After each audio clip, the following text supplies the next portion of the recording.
Shalom Bapak Ibu yang dikasihi dalam nama Yesus Kristus. Pada pagi hari ini kita mau masuk ke dalam kemuliaan-Nya.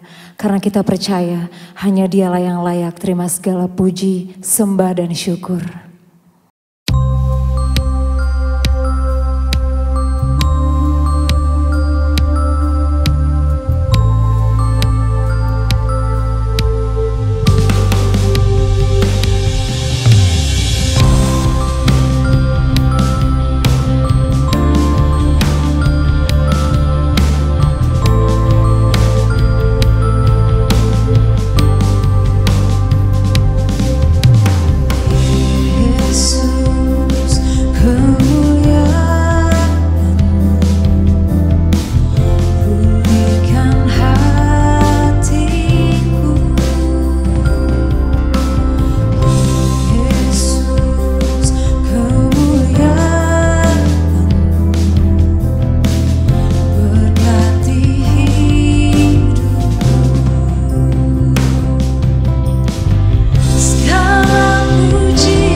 Segala pujian dan segala syukur kami naikkan ke hadirat-Mu Bapa pada pagi hari ini.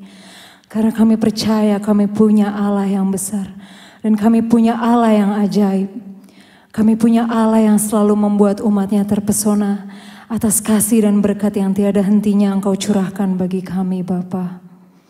Tuhan Yesus, biarkan kami umat-Mu masuk lebih dalam lagi Tuhan ke dalam penyembahan yang berkenan di hadapan-Mu pada pagi hari ini. Lingkupi hati dan jiwa kami Tuhan dengan kekudusan-Mu, agar kami layak untuk memuji dan memuliakan nama-Mu Bapa. Urapi kami satu persatu di tempat kami masing-masing Bapa. Biar Engkau layakkan dan sucikan hati kami untuk masuk ke dalam hadirat-Mu pada pagi hari ini. Dan biar Engkau yang tutup bungkus ibadah ini dari awal, pertengahan hingga pada akhirnya. Dimuliakanlah nama-Mu kekal sampai selama-lamanya. Amin. Aku percaya kepada Allah, Bapa yang Maha Kuasa, Khalik langit dan bumi, dan kepada Yesus Kristus anak yang tunggal Tuhan kita, yang dikandung daripada Roh Kudus, lahir dari anak darah Maria, yang menderita sengsara di bawah pemerintahan Pontius Pilatus, disalibkan, mati dan dikuburkan, turun ke dalam kerajaan maut. Pada hari yang ketiga bangkit pula dari antara orang mati, naik ke surga, duduk di sebelah kanan Allah, Bapa yang Maha Kuasa, dan dari sana Ia akan datang untuk menghakimi orang yang hidup dan yang mati. Aku percaya kepada Roh Kudus, gereja yang kudus dan am, persekutuan orang kudus, pengampunan dosa, kebangkitan daging, dan hidup yang kekal. Amin. Kita tetap memuji dalam sukacita yang daripadanya, amin. Mari Bapak Ibu, kita angkat pujian ini. Sukacita penuaian.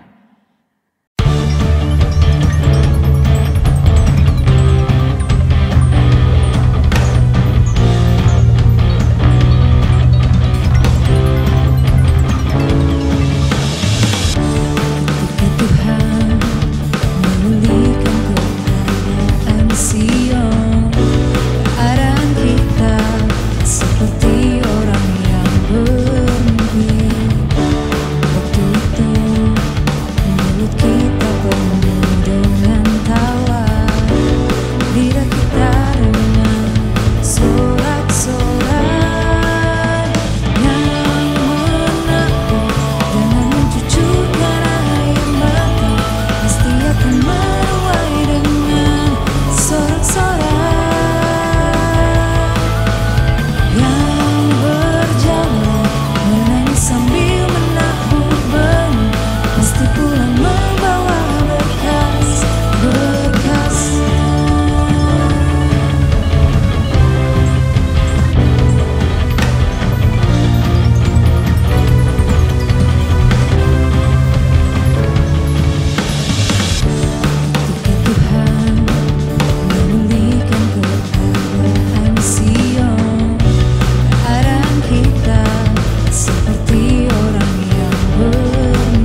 kita persiapkan hati dan pikiran kita untuk masuk ke dalam kebenarannya.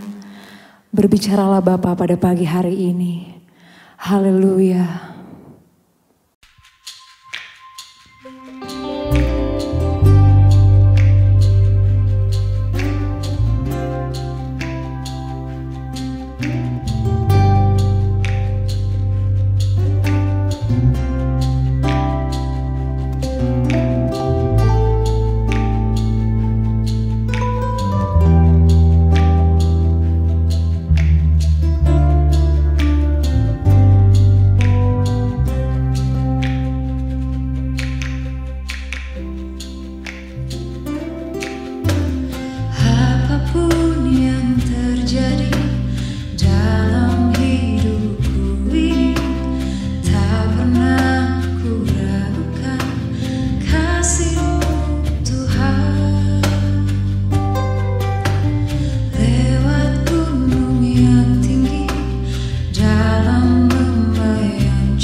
Puji nama Tuhan.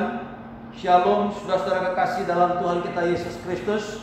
Bapak Ibu jemaat Tuhan yang saya kasihi, dan yang pada pagi hari ini mempersiapkan diri untuk bersama-sama beribadah di tempat kita masing-masing. Sungguh saya bersyukur dan merasakan betapa besar pertolongan penyertaan Tuhan.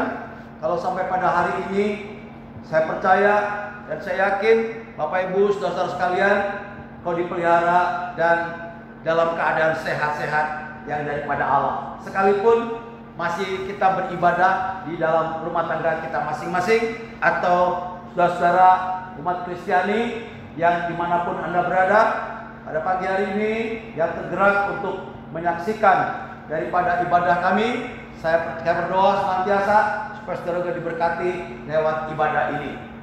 Bapak Ibu sekalian, doa dan harapan saya selalu bagi kita sekalian tetap dalam pemeliharaan Tuhan, saudara-saudara sehat-sehat dan dipelihara Tuhan.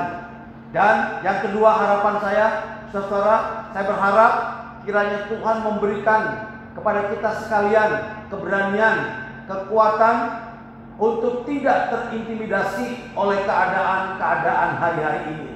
Baik itu kesehatan, ekonomi, bahkan sosial atau bentuk-bentuk yang lain yang selalu mengintimidasi. Karena banyak orang percaya, orang Kristen hari-hari ini terintimidasi oleh keadaan. Apalagi kalau mungkin saudara menyaksikan atau mengalami daripada pandemi daripada COVID ini, atau orang-orang terdekat, maka disitulah akan menimbulkan yang disebut rasa takut, cemas, dan tertekan ketika menyaksikan atau mendengar orang-orang di sekitar saudara sekalian yang terdampak daripada COVID-19 ini. Namun saya mau berdoa sekali lagi supaya saudara-saudara sekalian, engkau dibebaskan, engkau dimerdekakan daripada rasa takut, daripada intimidasi ini. Ya, sekalipun mungkin bisa menyerang, tetapi saya mau katakan bagi kita sekalian, ketika kita taat melakukan peraturan-peraturan yang ditetapkan oleh pemerintah atau protokol kesehatan, kemudian kita percaya dan berharap kepada Tuhan, saya terlalu percaya Bapak Ibu kau akan dimerdekakan, dibebaskan daripada rasa takut, cemas, atau intimidasi daripada kondisi pada hari-hari ini. Ya, kemerdekaan itu sangat penting sekali, kebebasan itu sangat penting sekali untuk membebaskan roh, membebaskan jiwa, membebaskan tubuh ini dari setiap ikatan, dari setiap belenggu, dan dari setiap keadaan. Dan satu perkara lagi yang patut untuk kita lihat dan kita syukuri, bahwa kondisi hari ini bukan sesuatu hal tanpa rancangan Allah, bukan sesuatu hal tanpa tujuan daripada Allah. Saya percaya perubahan ini, ya, perubahan kondisi hari-hari ini, bahkan bulan terus berlangsung, bahkan sampai waktu yang kita tidak tahu. Saya mau katakan ini adalah merupakan bagian daripada rancangan Allah. Ya, maka daripada itu kita tidak perlu khawatir, tidak perlu kita cemas akan setiap perubahan.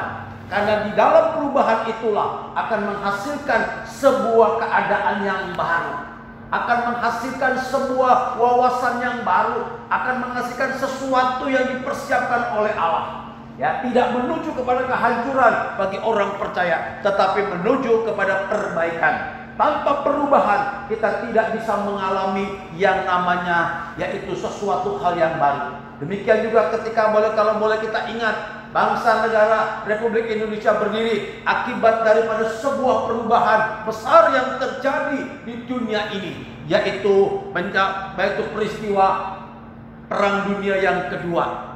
Ketika selesai Perang Dunia Kedua, yang mana dimenangkan oleh sekutu, maka dampaknya akibat daripada peristiwa besar dunia itu, Perang Dunia Kedua itu, Indonesia mengalami dampak positif, yaitu dimerdekakan atau memproklamirkan kemerdekaan yang kita peringati beberapa hari yang lalu, yaitu tanggal 17 Agustus tahun 2020 ini. Kemerdekaan Indonesia yang dideklarasikan atau diproklamirkan oleh tokoh bangsa, bapak bangsa kita, itu pada tanggal 17 Agustus tahun 1945. Itulah akibat daripada sebuah perubahan besar di dalam dunia ini.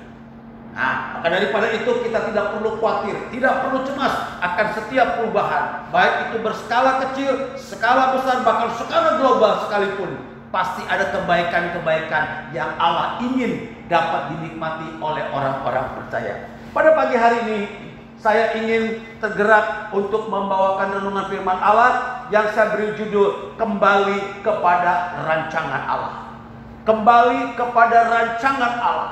Nah, perubahan itu harus mengembalikan kepada rancangan Allah yang sesungguhnya. Ketika manusia jatuh dalam dosa, maka manusia terhilang daripada hadirat Allah. Kemudian Allah mengadakan peristiwa-peristiwa besar, baik itu peristiwa-peristiwa yang disebut dengan air bah, peristiwa Sodom dan Gomora dan peristiwa besar. Tujuannya supaya manusia diingatkan kembali, mereka kembali kepada rancangan Allah, untuk tidak lagi hidup di dalam dosa, untuk tidak lagi hidup dalam hamba dosa, tetapi mereka, Allah merindukan manusia hidup di dalam kebenaran, yaitu firman Allah. Ya, kembali kepada rancangan Allah. Kita harus kembali kepada rancangan Allah yang semula, supaya di dalamnya kita akan makin mengerti dan makin tahu apa sih rancangan Allah yang semula. Kalau saya boleh sandingkan dengan peristiwa kemerdekaan Indonesia, di mana ketika bangsa Indonesia tahun 45, Bapak bangsa kita memproklamirkan, kemudian meletakkan dasar-dasar negara, yaitu Pancasila dan Undang-Undang Dasar 45. Tetapi perhatikan, seiring dengan perjalanan waktu, yang sekalipun waktu yang singkat pada waktu itu, maka terjadi perubahan demi perubahan. Yang pertama, perubahan terjadi daripada dasar negara Indonesia, yang Pancasila dan Undang-Undang Dasar 45. Tahun 49, ya, terjadi perubahan di mana bangsa kita pada waktu itu tidak lagi berlandaskan Pancasila dan Undang-Undang Dasar 45, tetapi dengan menggunakan undang-undang dasar yang namanya Undang-Undang Dasar RIS, yaitu Republik Indonesia Serikat. Dari negara kesatuan Republik Indonesia menjadi negara kesatuan Indonesia Serikat. Ini perubahan terjadi. Ya, oleh karena apa? Oleh karena situasi, tuntutan-tuntutan itu terjadi. Dan perubahan itu bukan hanya berhenti sampai di situ. Kemudian saya ingat lagi bagaimana sejarah mencatat, kemudian Indonesia lewat sidang MPR sementara mengambil keputusan bahwa Indonesia di bawah Undang-Undang Dasar sementara tahun 45. Tepatnya kalau tidak salah 17 Agustus tahun 1950. Ya, berubah lagi dari negara RIS, kemudian kembali ke negara kesatuan, tetapi dasar negaranya Undang-Undang Dasar sementara. Dan kemudian lewat dekret presiden tahun 1959, Indonesia kembali kepada Undang-Undang Dasar 45 sampai sekarang ini. Nah, mekanisme perubahan inilah yang terjadi di negeri kita. Dan saya tahu persis, kita sama-sama tahu bagaimana ketika setiap perubahan-perubahan itu ada korban-korban, ada sesuatu yang dikorbankan, ada sesuatu yang diuntungkan, kelompok-kelompok. Dan ini memang resiko atau konsekuensi daripada sebuah negara demokrasi yang sedang mencari jati dirinya, yang sedang mencari platform yang sebenarnya, yang sesuai dengan keinginan dan aspirasi seluruh bangsa Indonesia. Demikian halnya juga bagi orang percaya. Ketika dalam hidup kita terjadi perubahan demi perubahan, ya, saya percaya perubahan itu akan memunculkan, akan menghasilkan sebuah keadaan atau kondisi kembali kepada rancangan Allah. Dan perubahan itu juga tidak berhenti pada waktu-waktu itu.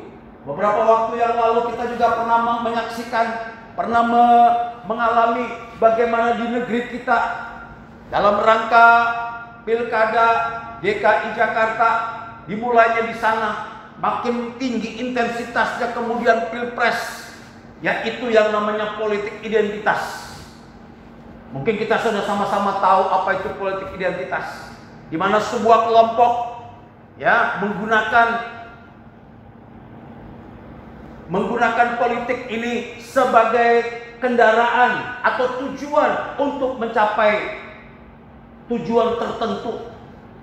Ada kelompok-kelompok atau etnis tertentu, mereka menggunakan ini untuk mencapai tujuan, membangun rasa rasa fanatisme kepada sebuah paham, rasa fanatisme kepada sebuah sistem, sehingga inilah yang menggerakkan dan ini mengancam, sangat mengancam sekali yang disebut dengan kesatuan dan persatuan daripada negeri kita. Tetapi syukur kepada Tuhan, politik identitas ini tidak berhasil mencapai tujuan. Namun demikian kita harus mewaspadai bahwa sampai hari ini pun mereka masih menggunakan hal ini, ya, membangun rasa patriotnya dalam sebuah kelompok etnis atau agama tertentu untuk tujuan-tujuan yang mencapai kekuasaan. Tetapi saya percaya kalau ini memang daripada kehendak Tuhan, pasti terjadi. Namun kalau bukan daripada rancangan Allah, itu semuanya adalah bagian daripada usaha manusia sendiri. Nah, maka daripada itu, marilah kita baca firman Allah yang menjadi dasar dari renungan kita pada pagi hari ini, yang terambil dari surat 1 Petrus pasal 2 ayat 15 dan ayat yang ke-16. Surat 1 Petrus pasal 2 ayat 15 dan ayat 16. Saya membacakan bagi kita sekalian. Surat 1 Petrus pasal 2, ya. Demikian firman Tuhan, sebab inilah kehendak Allah, yaitu supaya dengan berbuat baik kamu membungkamkan kepicikan orang-orang yang bodoh. Hiduplah sebagai orang merdeka dan bukan seperti mereka yang menyalahgunakan kemerdekaan itu untuk menyelubungi kejahatan-kejahatan mereka, tetapi hiduplah sebagai hamba Allah.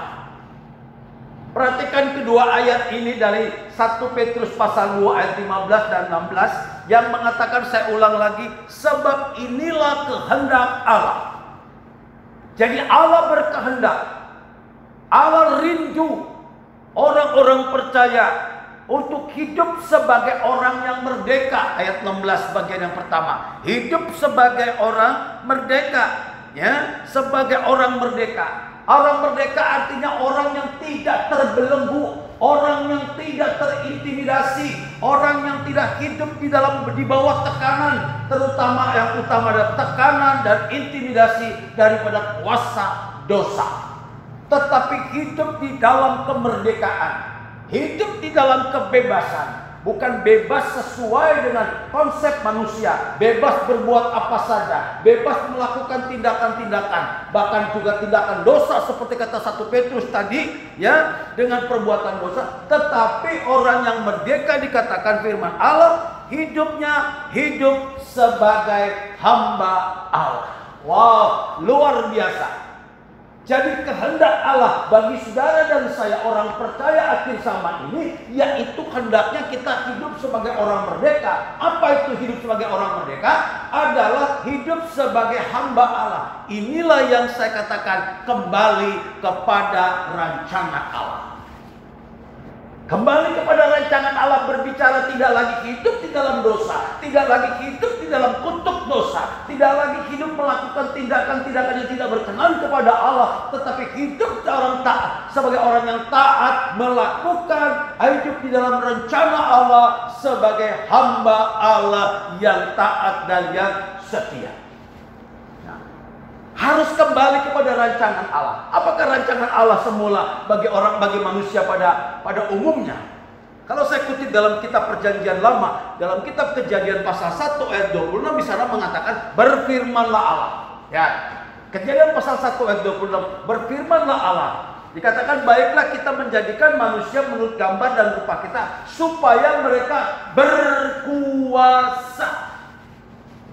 Ini penekanannya, supaya mereka berkuasa atas segala sesuatu, atas segala makhluk yang ada di dalam dunia ini. Dan selanjutnya kalau kita baca dalam kitab Kejadian pasal 1 ayat yang ke-26 ini, berkuasa. Maka sejak manusia jatuh dalam dosa, sejak manusia tidak taat kepada Allah, maka manusia hilang kuasanya.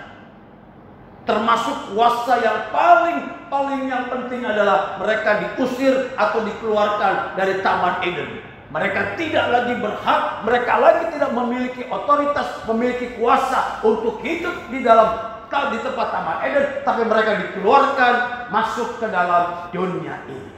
Oh, luar biasa.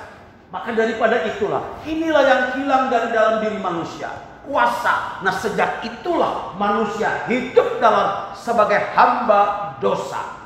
Kenapa? Karena keinginan-keinginan daripada daging, keinginan-keinginan daripada iblis itu yang menjadi perhatian manusia pada awalnya. Tetapi mereka mengabaikan yang namanya rancangan Allah, sehingga Allah mengeluarkan mereka dari sana. Oleh sebab itulah Allah berkehendak, Allah sangat rindu sekali bagi gereja Tuhan, bagi orang yang percaya pada akhir zaman ini, apa yang disebut dengan kehendak Allah, yaitu tadi menjadi hamba Allah. Nah, tentu menjadi hamba di sini adalah sesuatu, kita katakan sama juga hamba, sangat berbeda sekali. Hamba dosa dan hamba Allah, atau hamba dosa dan hamba kebenaran, sangat berbeda sekali. Ketika Bapak Ibu kau menjadi hamba kebenaran atau menjadi hamba Allah, maka engkau akan melakukan perbuatan-perbuatan yang baik. Berbuat baik. Ada perbuatan yang baik yang kita keluarkan. Bukan perkara dosa, bukan perkara sesuatu yang ditolak oleh Allah, tetapi sesuatu yang baik yang kita keluarkan. Kembali lagi tadi dalam 1 Petrus pasal 2 ayat 15 dikatakan, ya, kehendak Allah supaya kita berbuat baik, berbuat baik. Kalau saya baca dalam kutipan King James Version, di sana dikatakan be ready always to give. Be ready always to give. Artinya selalu siap untuk memberi, selalu siap untuk melakukan sesuatu yang baik. Nah, inilah konsep yang baru, konsep semula yang Allah siapkan bagi orang percaya, namun hilang pada waktu itu, tetapi mau dikembalikan lagi di dalam hidup gereja Tuhan pada akhir zaman ini, supaya dikatakan membungkam perkepicikan orang-orang yang bodoh, membungkam kepicikan, membungkam pola pikir yang sempit orang-orang bodoh, orang-orang yang tidak memiliki wawasan yang jauh, orang-orang yang tidak memiliki rancangan Allah di dalam kehidupannya. Kalau dalam pengajaran Tuhan Yesus yang berbicara garam dan terang, dalam Injil Matius pasal 5 ayat 16 di sana mencatat bagaimana dampaknya supaya terangmu bercahaya terangmu, supaya orang melihat perbuatanmu yang baik dan memuliakan Allah. Lihat, melihat perbuatan saudara dan saya yang baik, yaitu be always to give, supaya apa? Supaya Allah dipermuliakan di dalam dunia ini atas mulut-mulut manusia. Saudara kekasih dalam Tuhan, inilah yang menjadi tugas kita. Inilah yang menjadi sebuah perhatian kita sekalian. Apakah saya sudah kembali kepada rancangan Allah? Apakah saya masih hidup di dalam dosa? Apakah saya masih hidup dalam hamba dosa? Lewat peristiwa kemerdekaan Indonesia ini juga kita harus merefleksikan atau memaknai daripada makna kemerdekaan yang sesungguhnya, yang sesuai dengan konteks firman Allah, yaitu kembali kepada rancangan Allah. Mari kita kembali, saudara-saudara sekalian, kembali ke rumah Bapa kita, kembali bersekutu dengan Dia, tidak lagi tinggal di dalam kehinaan, tidak lagi tinggal di dalam dosa, tidak lagi tinggal dalam lembah-lembah kegelapan, kepahitan dan sebagainya, tapi kita mau kembali kepada Bapa di sorga. Dalam rancangan Allah, dalam pimpinan dan kerajaan Allah, maka disitulah ada hal-hal yang indah supaya Tuhan dipermuliakan dalam hidup ini. Nah, saudara kekasih dalam Tuhan, kemudian sebagai perenungan kita, sebagai orang percaya atau orang Kristen, sudahkah kita hidup sebagai hamba Allah tadi, atau sebagai hamba kebenaran? Nah, inilah yang menjadi refleksi atau yang menjadi introspeksi kita masing-masing. Sudahkah saya hidup sebagai orang yang merdeka? Sudahkah saya hidup sebagai hamba kebenaran? Lewat perjalanan panjang ini, kalau kita masih mempertahankan, kita tidak mau berubah, kita tidak mau mengalami sebuah momentum yang besar, maka kita tidak bisa kembali. Kita hanya terbawa arus terus di dalam kehidupan ini. Lihat, perhatikan bagaimana ketika perumpamaan Tuhan Yesus mengatakan, yang menceritakan bagaimana seorang anak bungsu yang meminta bagian harta dari bapaknya. Kemudian dia pergi berfoya-foya menghabiskan harta bapaknya. Sementara harta bapaknya masih ada. Sementara dia masih merasa cukup. Dia tidak pernah ingat dan lupa akan bapaknya. Tetapi ketika dia sudah mencapai titik nadir yang paling rendah, maka disitulah firman Allah mengatakan, maka teringatlah akan rumah bapaknya. Nah, jangan sampai kita mengalami sebuah titik terendah di dalam kehidupan ini, sehingga aku kehilangan harga diri, kehilangan segala sesuatu, kehilangan kehormatan, bahkan hidup kita tidak memuliakan nama Tuhan. Jangan sampai mencapai titik itu. Tetapi ketika pada hari ini kita mendengar firman Allah, jangan keraskan hatimu. Jangan kita mendukakan roh Tuhan, tapi mari kita mengintrospeksi sampai sejauh mana adakah hidup saya ini sudah menjadi hamba kebenaran. Nah, inilah yang patut juga untuk kita renungkan. Ya, hanya dua pilihan, hamba kebenaran atau hamba dosa. Tidak ada pilihan lain. Kalau kita menjadi hamba dosa, tentu kita tidak menjadi hamba kebenaran. Tidak bisa separuh-separuh. Ada dosa, ada kebenaran, tidak bisa. Karena perkara yang kudus, perkara yang suci tidak dapat dicampur, tidak dapat dikombin dengan hal-hal yang dosa. Sekali sekecil dosa, kecil apapun dosa, tetap dia mempengaruhi. Ya, nilai setitik akan mengkamirkan, akan merusak susu sebelanga. Kata peribahasa sekali, ya. Dosa sekecil apapun akan merusak seluruh tatanan kehidupan kita, sehingga kita tidak berkenan lagi di hadapan Tuhan. Ayo, jangan jadi hamba dosa, tapi kita mau menjadi hamba kebenaran. Nah, hakikat daripada hamba itu sendiri adalah, kalau dalam bahasa asli dikatakan doulos, ya. Doulos ini artinya apa? Jadi adalah orang-orang yang tidak memiliki kemerdekaan, kemudian dia adalah milik tuannya, hidup untuk tuannya.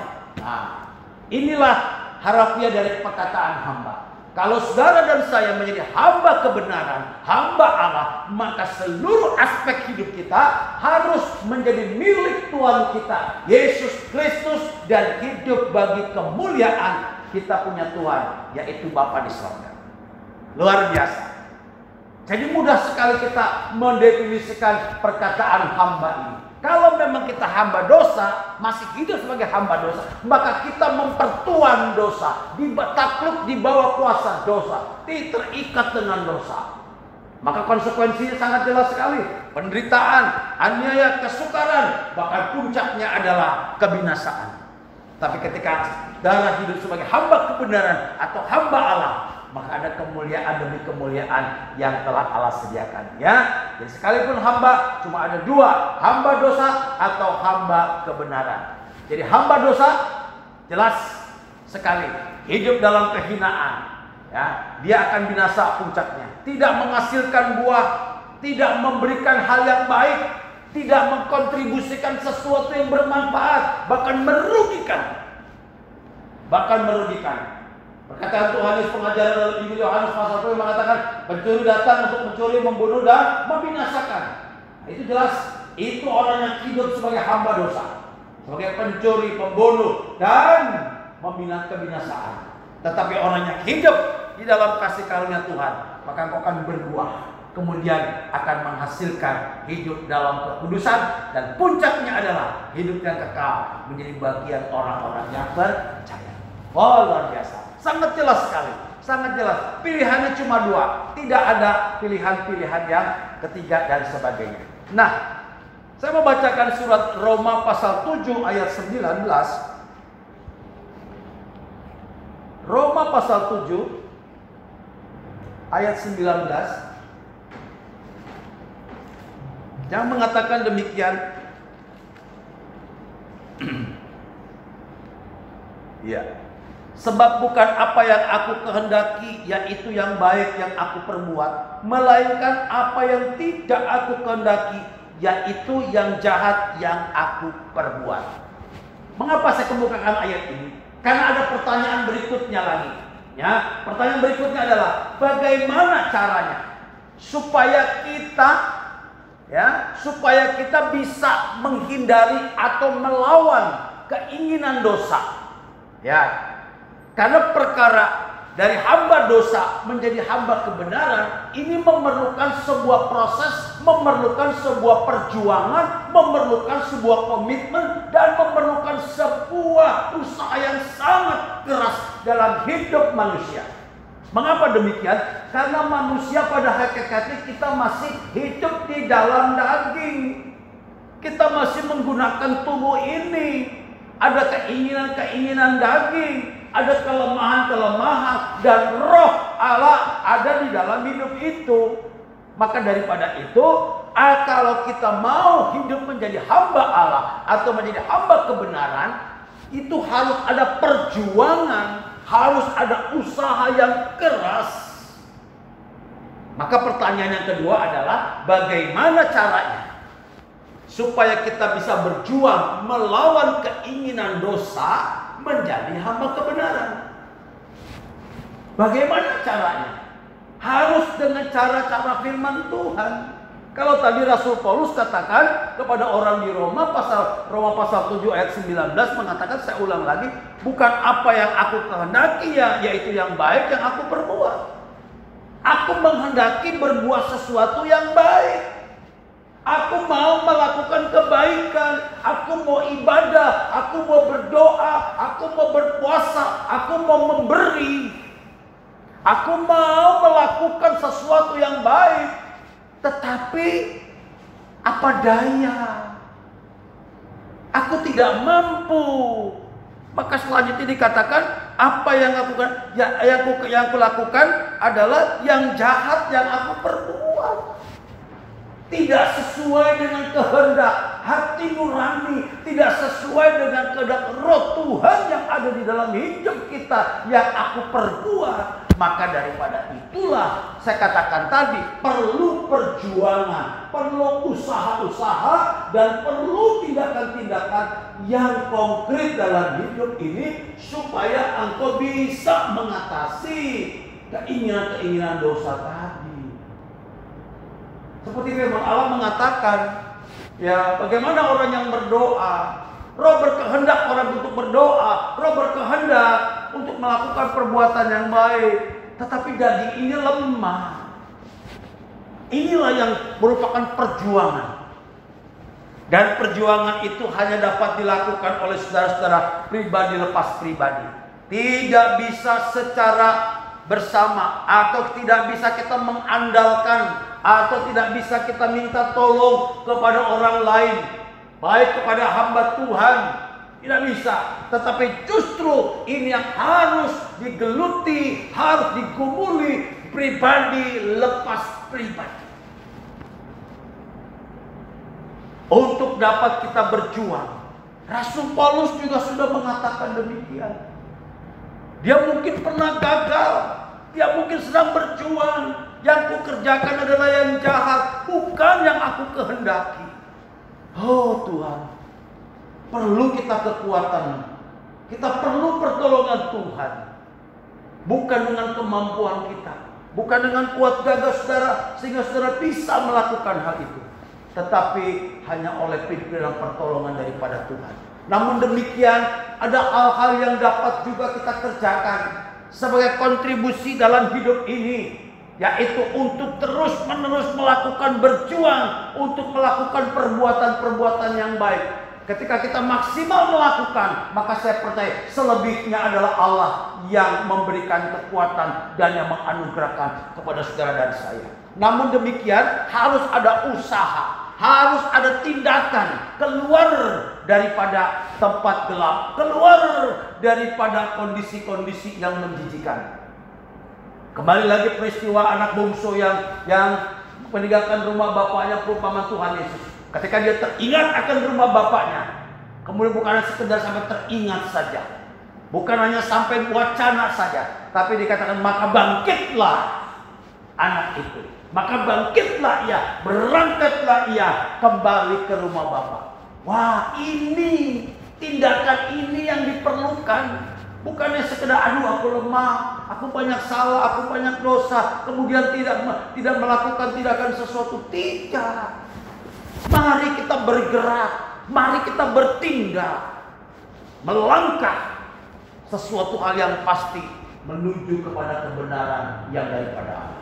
Ada beberapa tindakan-tindakan yang patut untuk kita koreksi dalam hidup kita sekalian. Yang pertama, bagaimana tindakan kita? Yang pertama, pastikan bahwa rohani saudara dan saya terhubung kembali dengan Allah melalui yang namanya pertobatan. Ya. Pastikan apakah saya sudah terhubung kembali? Apakah saya sudah terkoneksi kembali dengan Allah? Ya. Kalau tadi putus hubungan dengan Allah, putus hubungan dengan rumah Bapa, ya, tidak ada lagi komunikasi, tidak ada lagi kabar-kabari dari rumah Bapa, tidak lagi kita menerima sesuatu dari rumah Bapa, kita putus. Tetapi melalui pertobatan, melalui kembali ke rumah Bapa, inilah yang akan memulihkan hubungan saudara dan saya dengan Bapa kita di sorga. Pertobatan, ya, harus kembali, harus bertobat, meninggalkan jalan yang lama, meninggalkan hidup yang lama, meninggalkan pola pikir yang lama, meninggalkan lembah dosa, lembah kehinaan yang penuh dengan kenajisan dalam dunia ini.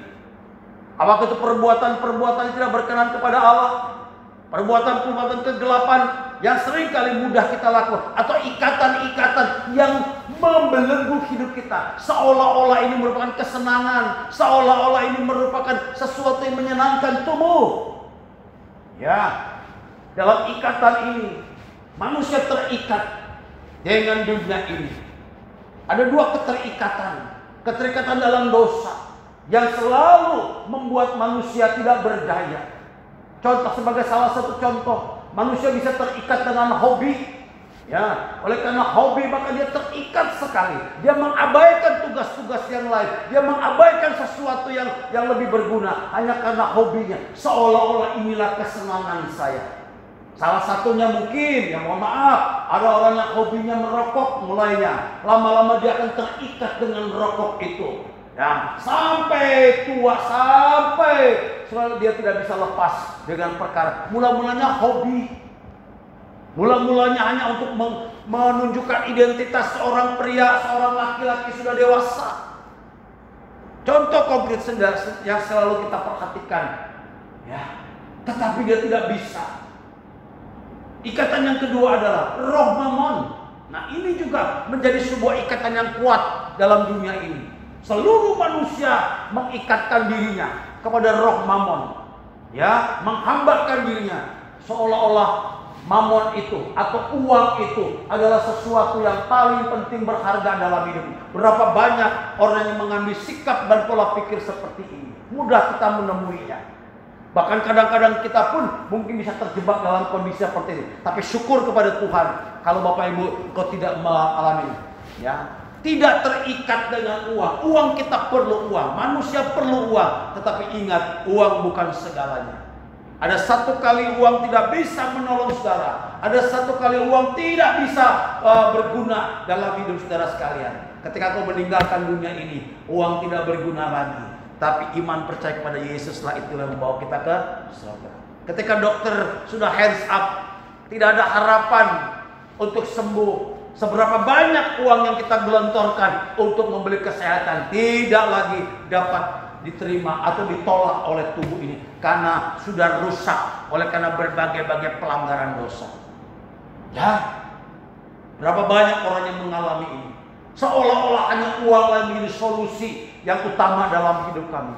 Kami perlu uang. Bagaimana kita bisa hidup katanya? Kita harus cari uang terus. Jangan hanya gereja saja, jangan hanya doa dan ibadah terus, tapi kita paling penting uang. Ketika konsep ini terjadi, berapa banyak yang akan mengalami akan hal ini? Sangat-sangat fatal sekali. Seorang bapak pernah mengatakan hal ini kepada saya selalu, saya ingat selalu. Tapi ketika dia terpapar COVID-19, lihat, dia tidak bisa lagi mengandalkan uangnya. Uang yang banyak yang dia cari, yang dia kumpulkan selama ini hanya untuk membayar rumah sakit, membeli obat-obatan. Sampai hari ini belum selesai perawatannya di rumah sakit. Saya mengatakan untung nyawanya belum hilang. Ada kesempatan untuk bertobat. Maka daripada itu Bapak Ibu sekalian, uang bukan segalanya, tapi Yesus harus menjadi segala-galanya dalam hidup kita sekalian, yang mampu mencukupkan hidup kita. 1 Yohanes pasal 1 ayat 9 sebagai referensinya. Surat 1 Yohanes pasal 1 ayat yang ke-9.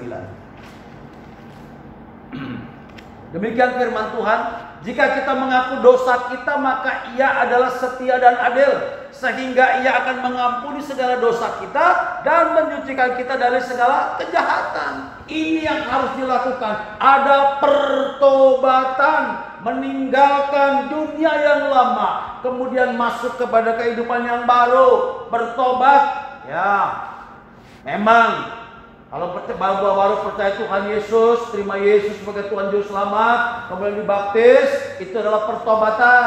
Tapi ingat, dalam perjalanannya seringkali engkau mengalami jatuh bangun. Bertobat lagi, ayo bertobat. Bukan nanti dibaptis lagi, tidak. Tapi mengaku, kata firman Allah, ya, mengaku dosa kita, maka Ia setia dan adil akan mengampuni.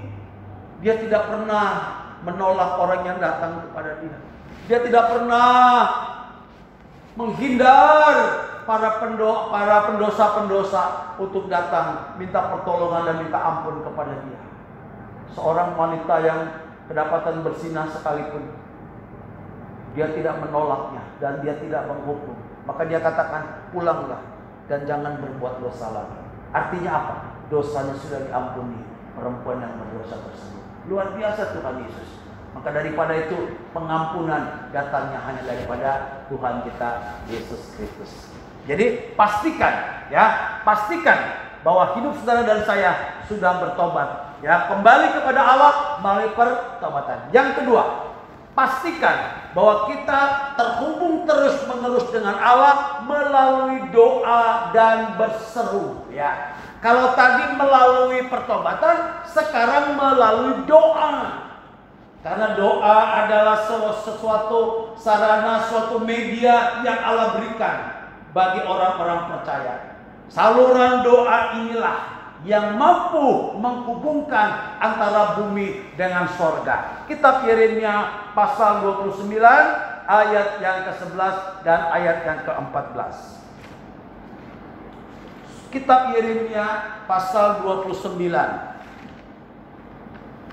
ayat 11 sampai ayat 14, demikian firman Allah. Sebab aku ini mempunyai rancangan-rancangan apa yang ada padaku mengenai kamu, demikianlah firman Tuhan, yaitu rancangan damai sejahtera dan bukan rancangan kecelakaan, untuk memberikan kepadamu hari depan yang penuh harapan. Dan apabila kamu berseru dan datang untuk berdoa kepadaku, maka aku akan mendengarkan kamu.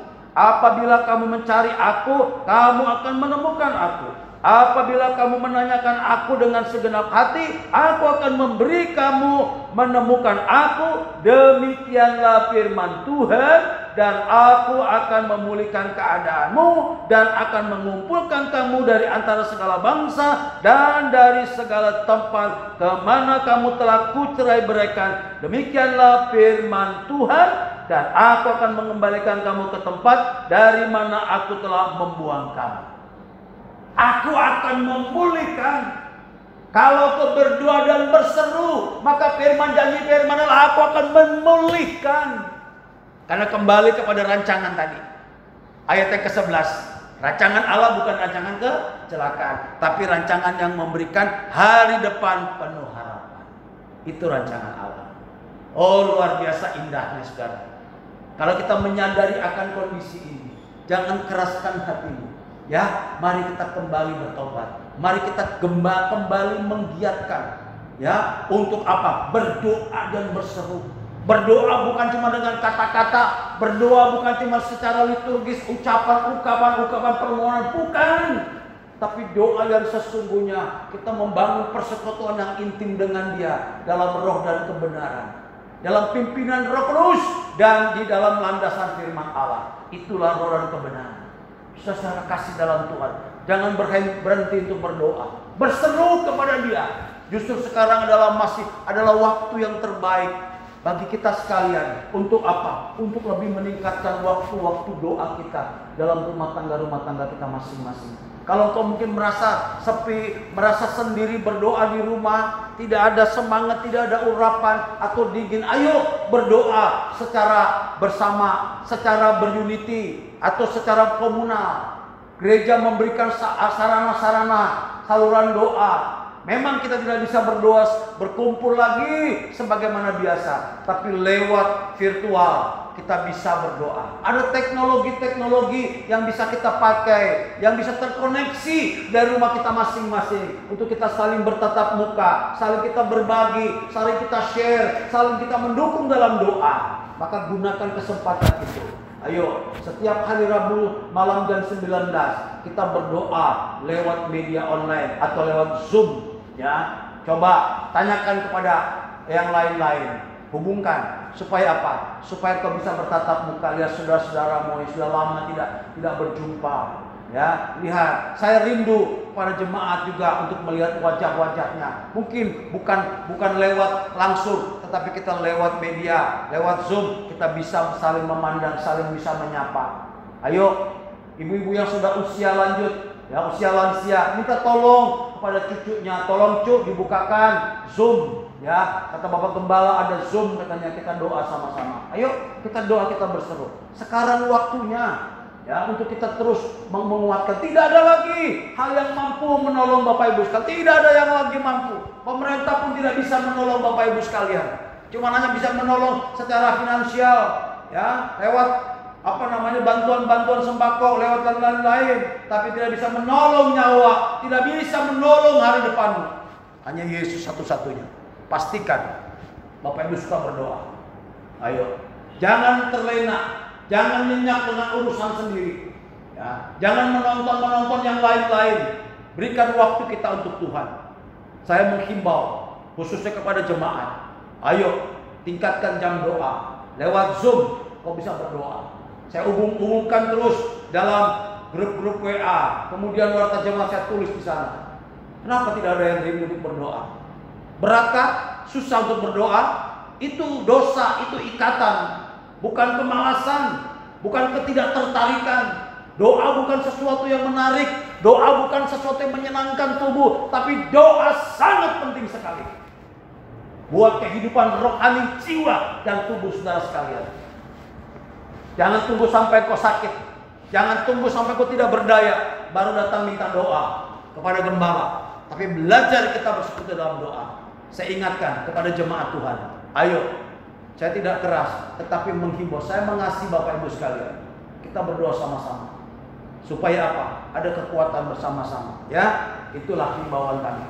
Ya, jadi pastikan bahwa saudara saya terhubung terus dengan doa dan berseru-seru. Ya, yang terakhir, yang ketiga, pastikan bahwa kita tinggal dalam Yesus dan selalu terhubung dengannya, ya, sebagai pokok anggur kehidupan kita. Pastikan saudara terhubung dengan Yesus sebagai pokok. Kita adalah jalan-jalan. Oh, luar biasa. Inilah yang kepastian yang ketiga yang perlu untuk kita introspeksi. Apakah saya ada di luar pokok atau saya masih melekat? Nah, inilah yang harus kita lihat, kita selidiki, kita periksa. Jangan periksa orang lain, jangan periksa orang lain. Ayo periksa diri kita masing-masing. Yohanes 15 ayat 4 dan 5 mengatakan, tinggallah dalam aku dan aku dalam kamu. Sama seperti ranting yang tidak dapat berbuah dari dirinya sendiri kalau ia tidak tinggal di dalam pokok anggur. Demikian juga kamu tidak berbuah jika kamu tidak tinggal di dalam aku. Akulah pokok anggur dan kamulah ranting-rantingnya. Barang siapa tinggal dalam aku dan aku dalam dia, ia berbuah banyak. Sebab di luar aku kamu tidak dapat berbuat apa-apa. Jelas. Di luar Yesus saudara tidak bisa berbuat apa-apa. Di luar Yesus aku akan kering, mati dan dibakar. Ranting-ranting itu dibakar. Tapi di dalam Yesus saudara akan sehat, segar, bahkan bertumbuh dan berbuah. Ini kuncinya. Tiga kepastian inilah yang harus kita selidiki masing-masing, yang harus menjadi introspeksi di dalam diri tiap pribadi orang-orang percaya. Ya, dan sebagai kesimpulannya, saya tidak panjang lebarkan, ingat bahwa kemerdekaan adalah kembali kepada rancangan Allah. Jadi lewat momen kemerdekaan ini, ayo kita mau kembali kepada rancangan Allah. Yang kedua, apa itu isi rancangan Allah? Isi rancangan Allah adalah supaya saudara berkuasa dan berbuah. Nah, ini rancangan Allah. Berkuasa dan berbuah banyak.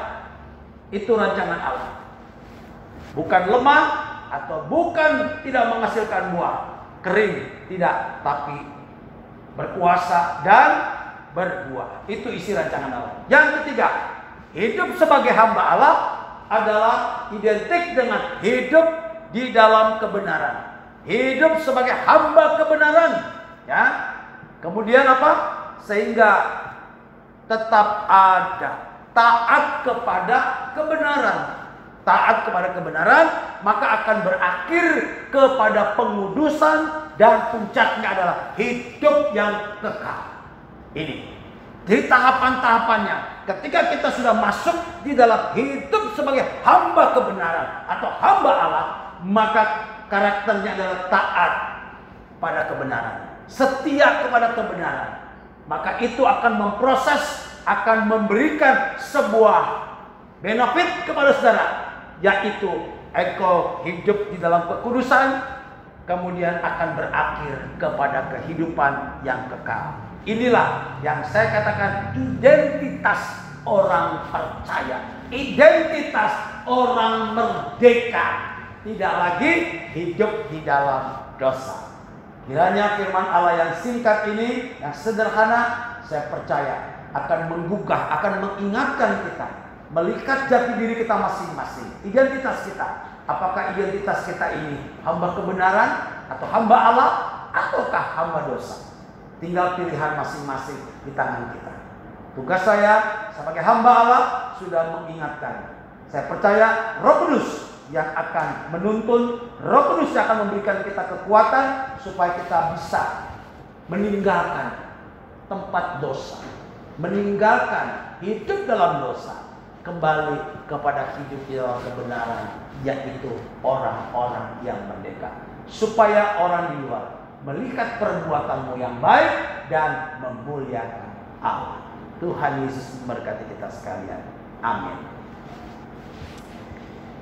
Baiklah saudara-saudara kekasih dalam Tuhan, jemaat yang diberkati, atau saudara-saudara kaum Kristiani yang ada di mana hari ini boleh menangkap atau menyaksikan tayangan ini, kita mau berdoa untuk mengakhiri daripada pemberitaan firman Tuhan. Bapa kami dalam surga, di dalam Tuhan kami Yesus Kristus, hamba mengucap syukur dan berterima kasih Tuhan atas waktu dan kesempatan yang Tuhan berikan untuk kami boleh bersama-sama menyimak dan menerima firman Tuhan. Namun demikian Tuhan, kami bukan hanya menerima dan mendengar saja, tapi kami mau belajar untuk memahami, belajar untuk merenungkan, dan juga melakukan serta membagikan Tuhan. Tuhan mampukan setiap pribadi-pribadi anak-anak Tuhan yang hari ini mendengar firman Allah, supaya mereka boleh berubah, mengalami pertobatan, mengalami hubungan yang terus-menerus dengan Tuhan dalam keintiman lewat doa dan berseru. Dan yang ketiga Tuhan, lewat melekat kami tinggal di dalam Yesus dan Yesus tinggal di dalam kami Tuhan. Hamba berdoa Tuhan, biar Tuhan kuatkan iman percaya mereka senantiasa Tuhan, supaya kami boleh kembali kepada rancangan Allah. Waktu yang Tuhan berikan yang singkat ini Tuhan, kami boleh pergunakan sungguh-sungguh untuk menemukan kembali jalan yang Tuhan sediakan, yaitu jalan Yesus Kristus. Tuhan Yesus, ampuni segala kelemahan kami Tuhan. Ketika kami hidup dalam zona kenyamanan, kami hanya melihat segala kesulitan-kesulitan dalam hidup ini. Apakah segala sakit penyakit hari-hari ini makin merajalela, makin kuat Tuhan beredarnya, ataukah kesulitan ekonomi, ataukah gesekan-gesekan sosial di tengah-tengah masyarakat, di tengah-tengah bangsa kami Tuhan, ini yang seringkali yang mengintimidasi daripada orang-orang percaya. Hari ini kami tidak mau terintimidasi lagi Tuhan, dengan ketakutan, kecemasan, kekhawatiran, kepahitan, bahkan kekecewaan Tuhan. Kami tidak mau terintimidasi. Kami mau menjadi orang yang merdeka Tuhan, yaitu dengan kembali kepada rancangan Allah. Karena Tuhan sudah memerdekakan lewat korban Kristus Yesus. Terima kasih Bapak, berkati seluruhnya yang mendengarkan daripada kabar sukacita ini Tuhan. Kami mau kembali kepada rancangan Allah. Tuhan, kalau ada di antara kami yang sakit juga Tuhan, mau berdoa biar Tuhan pulihkan, Tuhan sembuhkan oleh kuasa darah Yesus. Engkau dimampukan untuk dipulihkan dan disembuhkan. Terima kasih Tuhan, berkati semuanya Tuhan. Makan minum pakai Tuhan, memberkati Tuhan. Kami percaya masa-masa sulit sekalipun, ketika kami ada dalam rancangan Tuhan, maka Tuhan akan mencukupkan, akan memenuhi segala apa yang kami butuhkan, bukan yang kami inginkan. Terima kasih Bapak Saudari, kiranya Tuhan terus kembangkan iman percaya kami Tuhan. Lewat media online ini juga Tuhan, yang Tuhan gunakan, kami gunakan sebagai sarana untuk menyampaikan kebenaran Tuhan. Firman Tuhan, kuduskan Tuhan, sucikan semuanya Tuhan, sehingga apa yang tersalur, yang keluar dari mulut hamba-Mu lewat pimpinan Roh Kudus sampai 100% ke telinga dan hati para pendengar dan saudara-saudara kami. Terima kasih Bapak. Kami mengakhiri ibadah pada pagi hari ini dalam berkat Tuhan. Kami mau terima yang disampaikan dan menjadi kekuatan bagi kami sekalian. Saudara-saudara yang sah dalam iman, marilah kita bisa mengakhiri daripada pertemuan ibadah ini. Seraya arahkan hati dan pikiranmu dan terimalah berkat Tuhan. Tuhan memberkati engkau dan melindungi engkau. Tuhan menyinari engkau dengan wajahnya dan memberikan engkau kasih karunia. Serta Tuhan menghadapkan wajahnya kepadamu, memberikan engkau damai sejahtera. Di dalam Tuhan kami Yesus Kristus dan persekutuan kuasa Roh Kudus adalah menyertai saudara sekalian. Mulai pagi hari ini sampai Tuhan Yesus datang kembali. Terpujilah nama Tuhan. Haleluya, haleluya, amin. Selamat pagi, selamat hari Minggu. Tuhan Yesus memberkati kita. Amin.